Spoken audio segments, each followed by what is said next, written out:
नमस्कार। इंडिया बनाम पाकिस्तान। क्रिकेट की दुनिया में ना इससे बड़ा कोई मुकाबला हो ही नहीं सकता। ये सिर्फ एक खेल नहीं है, ये है जुनून, ये है इतिहास। और आज हम बात करेंगे एक ऐसे ही यादगार मैच की, U19 वर्ल्ड कप का वो सुपर 6 मुकाबला, जहां दांव पर था सेमीफाइनल का टिकट। तो चलिए कहानी में सीधे उतरते हैं। जरा सोचिए माहौल कैसा होगा। यंग प्लेयर्स, कंधों पर करोड़ों उम्मीदों का बोझ और सामने खड़ी है उनकी सबसे बड़ी राइवल टीम। ये सिर्फ एक जीत या हार का सवाल नहीं था, ये तो वर्ल्ड कप के सपने को जिंदा रखने की लड़ाई थी। लेकिन रुकिए, इस मैच में एक जबरदस्त ट्विस्ट भी था। देखिए, पाकिस्तान को सेमीफाइनल में जाने के लिए सिर्फ जीतना काफी नहीं था। नहीं, उन्हें इंडिया का जो 252 रनों का टोटल था ना, उससे 33.3 ओवर या उससे भी कम में चेस करना था। मतलब चुनौती डबल थी। मैच भी जीतो और घड़ी को भी हराओ। सोचिए जरा, कितना बड़ा प्रेशर रहा होगा। तो कहानी की शुरुआत होती है इंडिया की बैटिंग से। और सच कहूं तो ये शुरुआत किसी बुरे सपने से कम नहीं थी। अपने सबसे बड़े दुश्मन के खिलाफ टीम इंडिया शुरू से ही बैकफुट पर आ गई। पाकिस्तान की बॉलिंग और फील्डिंग दोनों ही बिल्कुल आग उगल रही थीं। पावर प्ले के अंदर ही उन्होंने इंडिया के टॉप 3 बल्लेबाजों को वापस पवेलियन भेज दिया। इतने बड़े मैच में ऐसी शुरुआत तो किसी भी टीम की हिम्मत तोड़ सकती है।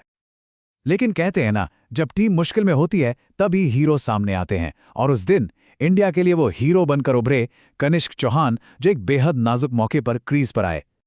कनिष्क ने बनाए तो सिर्फ 35 रन, पर उस मुश्किल सिचुएशन में ये रन सोने से भी ज्यादा कीमती थे।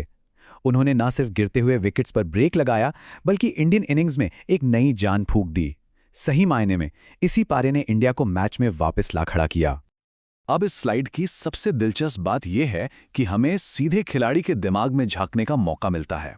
कनिष्क ने बाद में बताया कि प्लान बहुत सिंपल था, बस आखिर तक बैटिंग करनी है। टीम को यकीन था कि अगर 230 से 240 का स्कोर भी बन गया तो वो फाइट कर सकते हैं। और भारतीय बल्लेबाजों ने बिल्कुल वैसा ही किया। कनिष्क और खिलन ए पटेल की शानदार छोटी छोटी पारियों की बदौलत इंडिया 252 के एक बहुत ही कॉम्पिटिटिव स्कोर तक पहुंच गया। एक वक्त जहां से टीम लगभग बाहर दिख रही थी, अब उनके पास लड़ने के लिए एक अच्छा टोटल था। तो अब कहानी का दूसरा हिस्सा शुरू होता है, पाकिस्तान का चेज। उनके सामने सिर्फ 253 रन नहीं थे, बल्कि एक और दुश्मन था, घड़ी। और वो लगातार टिक टिक कर रही थी। ये स्लाइड पाकिस्तान की मुश्किल को बिल्कुल साफ साफ दिखाती है। उनके सामने एक नहीं बल्कि 2 टारगेट थे।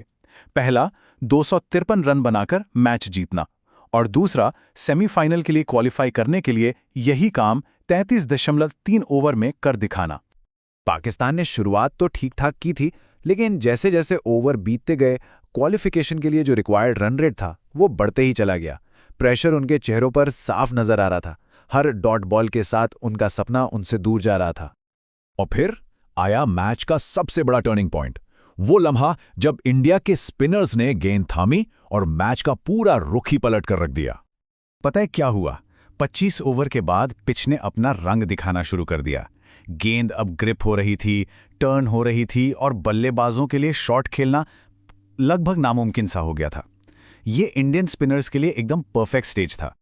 अब जरा इस स्लाइड को देखिए, ये अपने आप में पूरी कहानी बयां कर रही है। पाकिस्तान के जो 10 विकेट गिरे, उनमें से 8 विकेट, जी हां, 8 विकेट लिए भारतीय स्पिनर्स ने। ये एक स्पिन बॉलिंग मास्टर क्लास था, जिसने सचमुच पाकिस्तान की बैटिंग की कमर ही तोड़कर रख दी। स्पिन के इस जाल में पाकिस्तानी बैट्समैन एक के बाद एक फंसते चले गए। पहले हमजा ज़हूर गए, फिर कप्तान फरहान यूसुफ, और उसके बाद टॉप स्कोरर उस्मान खान भी चलते बने। विकेटों की ये झड़ी इंडियन बॉलर्स के डोमिनेंस की कहानी कहती है। और 34वें ओवर तक तस्वीर बिल्कुल साफ हो चुकी थी। पाकिस्तान सेमीफाइनल की दौड़ से ऑफिशियली बाहर हो गया था। अब उनके लिए लड़ाई सिर्फ मैच जीतने और अपनी साख बचाने की रह गई थी। और अब कहानी का हीरो एक बार फिर सेंटर स्टेज पर लौटता है, कनिष्क चौहान, जिन्होंने बल्ले से टीम को संभाला था। अब वो गेंद और अपनी फील्डिंग से मैच पर अपनी छाप छोड़ने वाले थे। तो कनिष्क चौहान का ओवरऑल परफॉर्मेंस कैसा रहा? पहले तो बल्ले से वो प्रेशर में बनाए गए बेशकीमती 35 रन, और फिर गेंद से 10 ओवर में सिर्फ 30 रन देकर एक जरूरी विकेट। ये एक complete player of the match वाली परफॉर्मेंस थी। और बात यहीं खत्म नहीं हुई। उन्होंने अपने इस कमाल के परफॉर्मेंस पर जो आखिरी मोहर लगाई ना, वो तो हमेशा याद रखी जाएगी। लॉन्ग ऑन पर भागते हुए एक हैरतअंगेज, एक अविश्वसनीय डाइविंग कैच। बस उस एक कैच ने यह साफ कर दिया था कि ये दिन किसी और का नहीं, सिर्फ और सिर्फ कनिष्क चौहान का था। और आखिर में नतीजा ये रहा कि इंडिया ने पाकिस्तान को 58 रनों के बड़े मार्जिन से हराकर एक शानदार जीत अपने नाम की। ये सिर्फ एक जीत नहीं थी, ये एक स्टेटमेंट था। तो इस जीत के मायने क्या थे? पहला तो ये कि इंडिया टूर्नामेंट में अब तक अनबीटन रहा। दूसरा, उन्होंने अफगानिस्तान के खिलाफ सेमीफाइनल में अपनी जगह पक्की कर ली। और तीसरा, U19 वर्ल्ड कप में 2012 से चला आ रहा पाकिस्तान के खिलाफ ना हारने का सिलसिला अब भी कायम था। इंडियन कैप्टन आयुष महात्रे के इन शब्दों से टीम की सोच साफ झलकती है। उन्होंने कहा, हम एक बार में एक ही मैच पर फोकस कर रहे हैं, अभी बस सेमीफाइनल जीतना चाहते हैं।